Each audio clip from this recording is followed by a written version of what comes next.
তিনি একজন রাজা, কিন্তু তিনিই কি নায়ক? তিনি এক সন্ন্যাসী, তবু তিনি কি চালিয়ে যান কাহিনীর গতিপথ? আর ঔরঙ্গজেব ইতিহাসের নিষ্ঠুর মুখ, নাকি এই উপন্যাসের প্রকৃত চালিকা শক্তি? বাংলা সাহিত্যের এক দিগন্ত বিস্তৃত উপন্যাস রাজসিংহ। বঙ্কিমচন্দ্রের কলমে যেখানে ইতিহাস মিশে যায় আধ্যাত্মিকতায়, প্রেম রূপ নেয় আত্মত্যাগের, আর চরিত্রগুলো হয়ে ওঠে প্রশ্নের ছায়া। কিন্তু আজও এক প্রশ্ন চিরকালীন: কে এই উপন্যাসের নায়ক? রাজসিংহ নাকি ঔরঙ্গজেব, নাকি সেই বিধাতা পুরুষ? এমনকি রবীন্দ্রনাথ ঠাকুরও বলেছিলেন, রাজসিংহ ঐতিহাসিক উপন্যাস, ইহার নায়ক কে কে? ইতিহাস অংশের নায়ক ঔরঙ্গজেব, রাজসিংহ এবং বিধাতা পুরুষ। উপন্যাস অংশের নায়ক আছে কিনা জানি না, নায়িকা জীবননিশা। রবীন্দ্রনাথ ঠাকুরের এই মন্তব্যের ফলে রাজসিংহ উপন্যাসের নায়ক বিচারে বিতর্ক তৈরি হয়, ওঠে প্রশ্নের ছায়া। এই ভিডিওতে আমরা ঢুকব সেই সাহিত্যিক বিতর্কের গভীরে, খুঁজে দেখব চরিত্রের স্তর, বিশ্লেষণ করব কাহিনীর শিকড়, একটি প্রশ্নের উত্তর খুঁজে পেতে: নায়ক কে, আর কেন তিনি এই উপন্যাসের মর্মস্পর্শী কেন্দ্র? ভিডিওটি শেষ না দেখে যাবেন না, কারণ শেষেই মিলবে সেই অন্তিম দৃষ্টিভঙ্গি যা পাল্টে দিতে পারে আপনার রাজসিংহ ভাবনার পরিধি। বাংলা উপন্যাস যখন ইতিহাস, ধর্ম এবং নৈতিকতার অলিন্দে প্রবেশ করে, তখন পাঠক কেবল কাহিনীর অনুরণ শোনেন না, অনুভব করেন চরিত্রের আত্মসংগ্রাম ও ভাবজগতের অনিমেষ ধ্যান। এমনই এক উপন্যাস বঙ্কিমচন্দ্র চট্টোপাধ্যায় রচিত রাজসিংহ, যেখানে রাজনীতি, ধর্মীয় আদর্শ এবং প্রেম এক অপূর্ব সুরে মিলে গেছে। অ্যারিস্টটল তার দ্য পোয়েটিক গ্রন্থে ট্র্যাজেডির নায়কের কতগুলি বৈশিষ্ট্য উল্লেখ করেছেন। রাজসিংহ উপন্যাসের নায়ক বিচারের পূর্বে নায়ক সম্পর্কে আমরা একটা স্পষ্ট ধারণা করে নিতে পারি। লেখক তার অনিষ্টের সন্ধান লাভ করেন তারই চিত্রিত নায়কের সহায়তায়। নায়ক বলতে আমরা তাকেই বুঝি যে বা যিনি আখ্যানের প্রধান ভূমিকা গ্রহণ করেন। নায়কের মাধ্যমেই আখ্যান সম্পৃক্ত লক্ষ্য, ভাবনার প্রকাশ পায়। উপন্যাসের মূল চালিকা শক্তি হল এই নায়ক। নায়ক প্রত্যক্ষ বা পরোক্ষভাবে অন্যান্য চরিত্রগুলোকে পরিস্ফুট করে তোলে। উপন্যাসিকের জীবনবোধের প্রকাশ ঘটে এই নায়কের মাধ্যমেই। অন্যদিকে উপন্যাসের আঙ্গিক বৈশিষ্ট্য নিরূপিত হয় নায়ক চরিত্রের সক্রিয়তা অথবা নিষ্ক্রিয়তার প্রেক্ষিতে। বলা যায় আখ্যানের নায়ক হল হারের লকেটের মতো, the central gem in a necklace. Rajsingha উপন্যাসের নায়ক প্রসঙ্গ আলোচনা করতে গেলে আমরা দেখতে পাই রবীন্দ্রনাথ উপন্যাসের ঐতিহাসিক অংশের নায়ক তিনজন বলে জানিয়েছেন। তিনি বলেন রাজসিংহ, ঔরঙ্গজেব ও বিধাতা পুরুষ।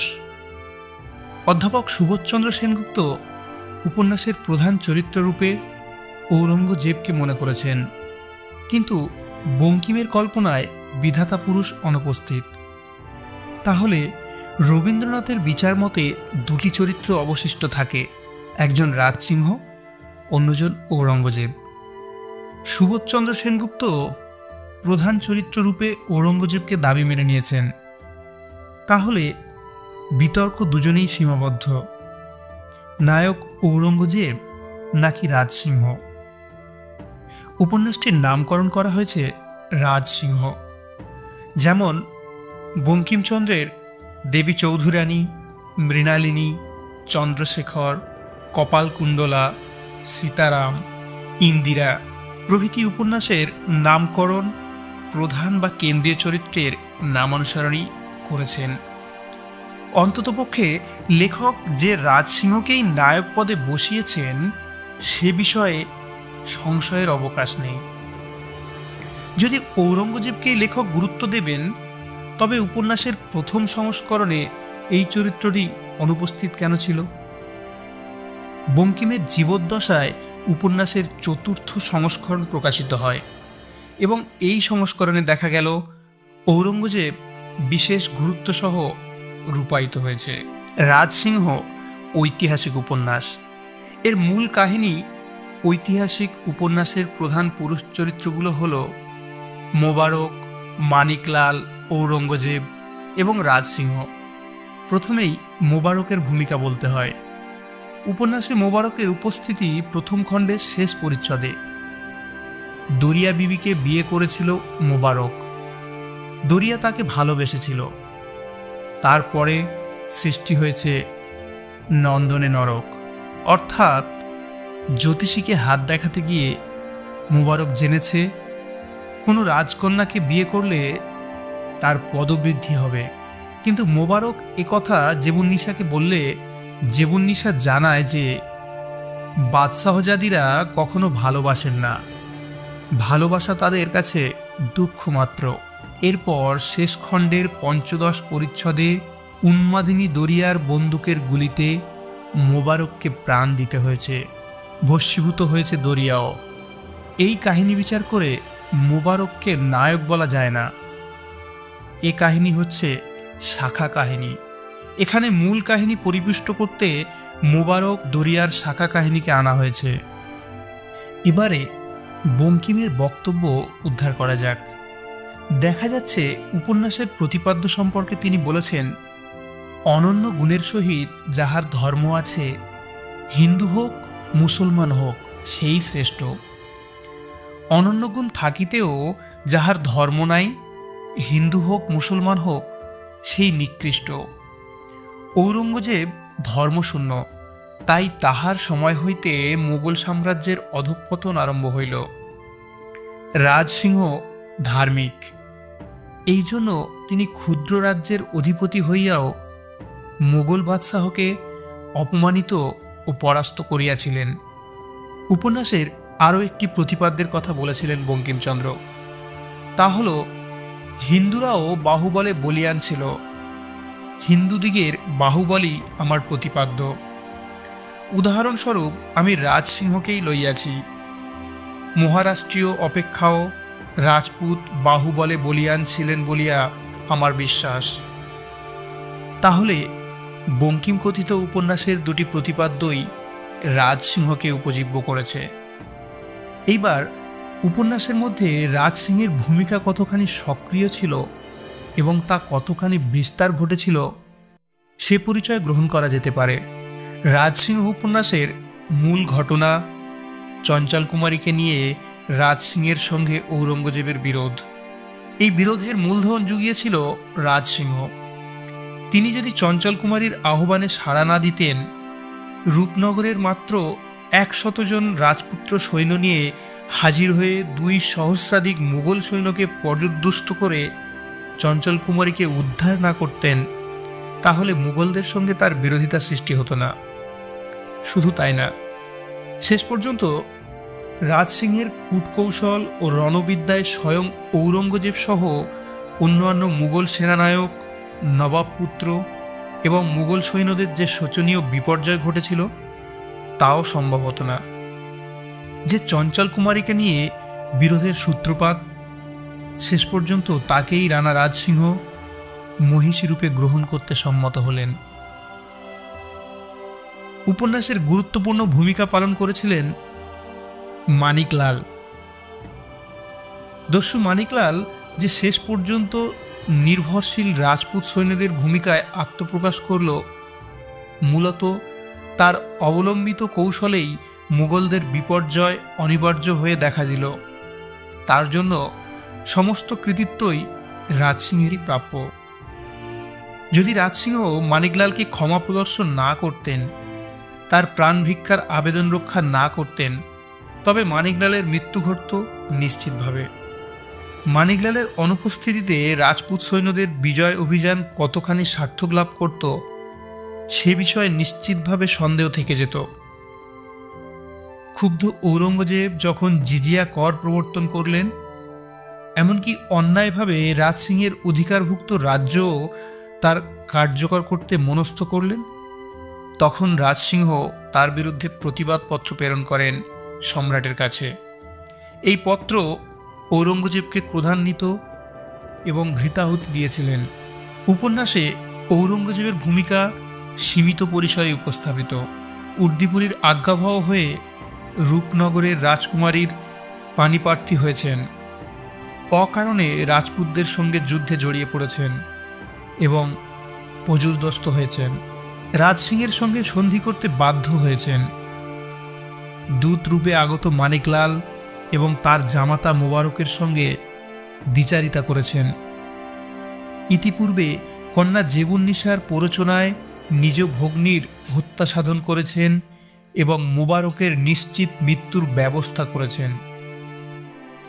উপন্যাসে ঔরঙ্গজেব কোনো উজ্জ্বল ভাবমূর্তি পরিস্ফুট করেননি বা পরিস্ফুট হয়নি, বরং তাকে দেখিয়েছেন অগ্রজের পত্নী উর্দিপুরীকে নিজের বেগমে পরিণত করতে। যে ভগিনীর সহায়তায় তিনি সিংহাসন লাভের ক্ষেত্রে সাফল্য লাভ করেন, তাকে মৃত্যু কবলিত করেন। ঔরঙ্গজেবের শাসনক্রিয়ার পরিচয় উপন্যাসে প্রায় অনুপস্থিত। একমাত্র নির্মল কুমারীর সঙ্গে আচরণে তার রক্ত মাংসের মানুষের পরিচয়টুকু প্রকাশিত হয়েছে। অতএব উভয়ের মধ্যে তুলনায় রাজসিংহেরই নায়ক পদে দাবি স্বীকৃত হয়। রাজসিংহ যে ধার্মিক ও মহৎ, উপন্যাসে তার নানা প্রমাণ রয়েছে। যেমন দস্যু মানিকলালকে ক্ষমা করেছেন, রাজপথে মৃত্যুর মুখে পতিত ঔরঙ্গজেব বাহিনীকে খাদ্য দিয়েছেন এবং এ সময় তিনি বলিয়াছেন, হিন্দু ক্ষুধার্তের অন্ন যোগান পরম ধর্ম বলিয়া জানে, অতএব হিন্দু শত্রুকেও সহজে উপবাসে মারতে চাহে না। তিনি জানতেন ঔরঙ্গজেব বাহিনী মিথ্যাবাদী ও প্রতারক, তবুও তিনি সন্ধির পথে গিয়েছিলেন নৈতিকতার কারণে। অতএব যাবতীয় আলোচনার নিরিখে বলা যায় যে রাজসিংহই হলেন উপন্যাসের নায়ক। উপন্যাসের নায়ক সম্পর্কিত প্রচলিত কিংবা প্রকৃত যে কোনো ধারণাতেই রাজসিংহ উপন্যাসের নায়ক, ঔরঙ্গজেব নয়। ইতিহাসের বিধাতা পুরুষও নয়। রাজসিংহের একপাশে যেমন নায়িকা চঞ্চল কুমারী আছে, অপরদিকে তিনি উপন্যাসের নিয়ন্ত্রকের ভূমিকা পালন করেছেন। ঔপন্যাসিকের সামগ্রিক পরিকল্পনার সঙ্গে তিনি ওতপ্রোতভাবে জড়িত। ঔরঙ্গজেব নায়ক হতে পারেন না, কারণ বঙ্কিমচন্দ্রের সত্য সন্ধানে তিনি স্বপক্ষীয় নন, বিপক্ষীয় প্রতিনিধি। নায়কের হাতে পরাজিত বলেই প্রতিনায়ক। অলৌকিকতা, দেবী মাহাত্ম্য বঙ্কিম উপন্যাসে থাকলেও ইতিহাসের অমোঘ লীলা দেখানোর জন্য এই উপন্যাস লেখা হয়নি। সব দিক থেকেই রাজসিংহ নায়ক হিসাবে সার্থক চরিত্র। একটি উপন্যাসের প্রকৃত নায়ক কে, তা শুধু তার অস্ত্রধারী রূপ নয়, বিচার হয় তার আদর্শ, আত্মত্যাগ ও চেতনার মাধ্যমে। তাহলে আপনি কি মনে করেন, কে এই উপন্যাসের সত্যিকারের নায়ক? নিচে কমেন্টে জানাবেন। আপনাদের মতামত আমাদের আলোচনাকে আরও গভীর করবে। ভিডিওটি ভালো লাগলে লাইক করুন, শেয়ার করুন, আর অবশ্যই চ্যানেলটি সাবস্ক্রাইব করুন। এমন আরও সাহিত্যের মনোজ্ঞ বিশ্লেষণ পেতে আবার দেখা হবে সাহিত্যের নতুন আলোয়, নতুন ভাবনার খোঁজে।